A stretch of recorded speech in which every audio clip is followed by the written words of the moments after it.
Hello दोस्तों, हमारे channel पर आपका स्वागत है। और आज हम बात करने वाले हैं सालार मूवी की। सालार मूवी 22 दिसंबर 2023 को रिलीज हो चुकी है। मूवी में प्रभास यानी कि हमारे बाहुबली और पृथ्वीराज सुकुमारन की जुगलबंदी रंग जमा रही है। सालार को नॉर्थ इंडिया में ज़्यादा स्क्रीन नहीं मिले थे, इसी वजह से हमारे बाहुबली थोड़ा गुस्से में थे।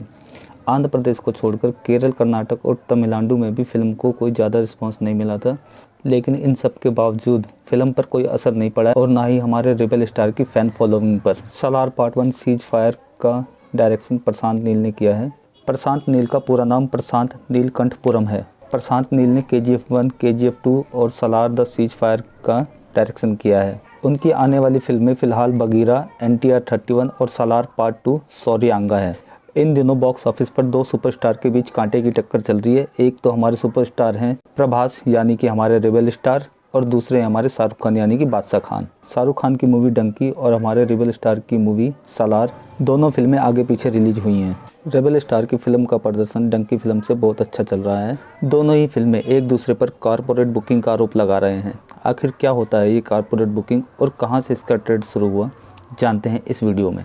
कॉरपोरेट बुकिंग एक टर्म है जिसमें किसी सितारे की फिल्म के कुछ टिकट वे सारे ब्रांड्स खरीदते हैं जिनके लिए एक एक्टर ऐड करता है।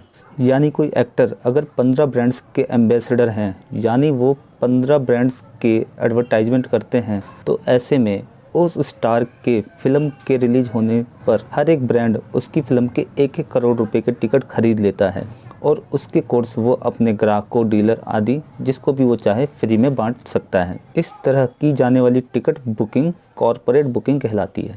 यह कॉरपोरेट बुकिंग फिल्म की कमाई के लिए बहुत ही कारगर सिद्ध होती है। शाहरुख खान की पठान और जवान में खूब कॉरपोरेट बुकिंग हुई थी। कॉरपोरेट बुकिंग की शुरुआत काका के टाइम से स्टार्ट हुई थी। काका यानी कि हमारे राजेश खन्ना जी, और उसके बाद हमारे चीची यानी गोविंदा जी की कई फिल्मों में भी कॉरपोरेट बुकिंग हुई है। तो आप समझ गए होंगे कि कॉरपोरेट बुकिंग क्या होती है और कैसे कॉरपोरेट बुकिंग से किसी भी स्टार की फिल्म को मुनाफा हो सकता है।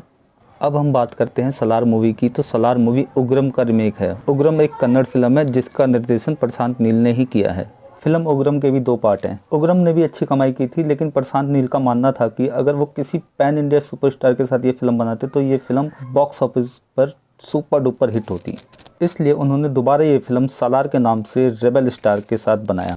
प्रशांत नील का सोचना बिल्कुल सही था। सालार पार्ट 1 का क्रेज खत्म नहीं हो रहा है और सालार ने बाहुबली पार्ट 2 का रिकॉर्ड कमाई के मामले में तोड़ दिया है। फिल्म की कहानी दोस्ती के ऊपर है जो आगे चलकर दुश्मनी में बदल जाती है, और यह कहानी एक राज्य के ऊपर अपना अधिकार जमाने की है कि कैसे एक राज्य पर अपना शासन चलाने के लिए लोग एक दूसरे को मारते काटते हैं। ऐसी कहानी आपने कई फिल्मों में देखी होंगी, लेकिन प्रशांत नील ने जिस तरीके से इस फिल्म को पेश किया है, आप फिल्म में खो से जाएंगे और आपको लगेगा कि आप एक नई फिल्म देख रहे हैं जिसकी कहानी अलग है, कंसेप्ट अलग है। इस फिल्म में आपको कई सस्पेंस देखने को मिलेंगे। फिल्म को देखकर आपको KGF की याद आ जाएगी, क्योंकि इसके प्रिंट KGF जैसे ही हैं। सालार में जिस जगह की कहानी है उसका नाम खानसार है। वहाँ की खुद की आर्मी है और उनके पास एडवांस हथियार भी हैं। इस जगह का खुद का अपना एक संविधान है जिसका नाम निबंधम है, यानी कि उन्होंने अपने संविधान का नाम निबंधन रखा है। वहाँ के अपने नियम है और उस जगह को चलाने के लिए उन्होंने सरदार भी रखे हुए हैं, और उन सब सरदारों का एक राजा भी है। फिल्म को देखकर आप ये लोग सोच रहे होंगे कि क्या ये जगह सच में है, तो हम आपको बता देते हैं कि ये जगह सच में नहीं है।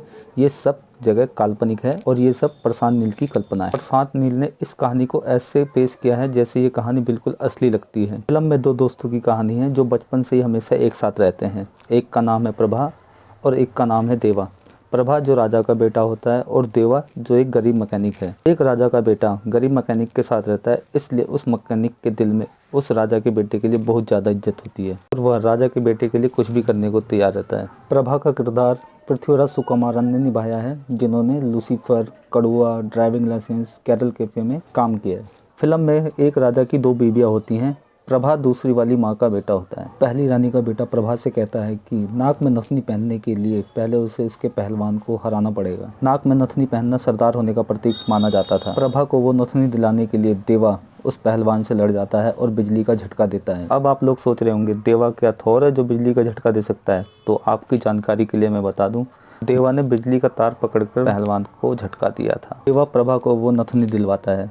उसके बाद कुछ गुंडे देवा के घर पर उसकी माँ से ज़बरदस्ती करने आते हैं। तभी प्रभा आकर अपनी एक बड़ी रियासत देकर देवा की माँ की इज्जत बचा लेता है और दोनों को वहाँ से जाने के लिए कहता है। देवा की माँ देवा से वचन लेती है कि वह इस बात को भूल जाएगा और इस जगह कभी नहीं आएगा, लेकिन देवा अपनी माँ को वचन नहीं देता है और देवा प्रभा को यह वचन दे के चला जाता है कि वह जब भी उसे बुलाएगा वो इस रियासत में ज़रूर आएगा।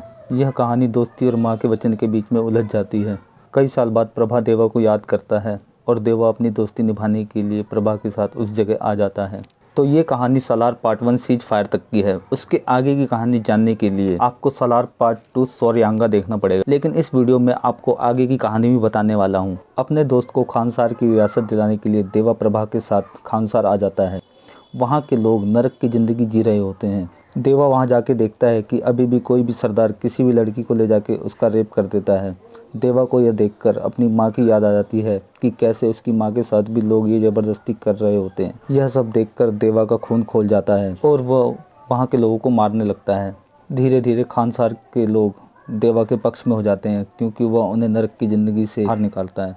वहाँ के लोग देवा को अपना भगवान मानने लगते हैं और वहीं प्रभा को पूरा राजस्व चाहिए होता है, इसलिए वो देवा को वहाँ लेके आता है। प्रभा और भी क्रूर होता है लेकिन यह बात किसी को पता नहीं होती है। देवा प्रभा को वो राज्य दिला देता है लेकिन प्रभा लोगों पर और भी अत्याचार करने लगता है, जिसे देखकर देवा और प्रभा के बीच में बहस हो जाती है और प्रभा और देवा आपस में दुश्मन बन जाते हैं। कहानी में सबसे बड़ा ट्विस्ट यह है कि देवा ही उस जगह का असली राजा होता है जिसके माँ बाप को वहाँ पे मार दिया जाता है। देवा ही उस जगह का असली राजा होता है। ये सस्पेंस तो आपको सालार पार्ट 1 के एंड में देखने को मिल ही जाएगा अगर आप ये फिल्म देखेंगे तो।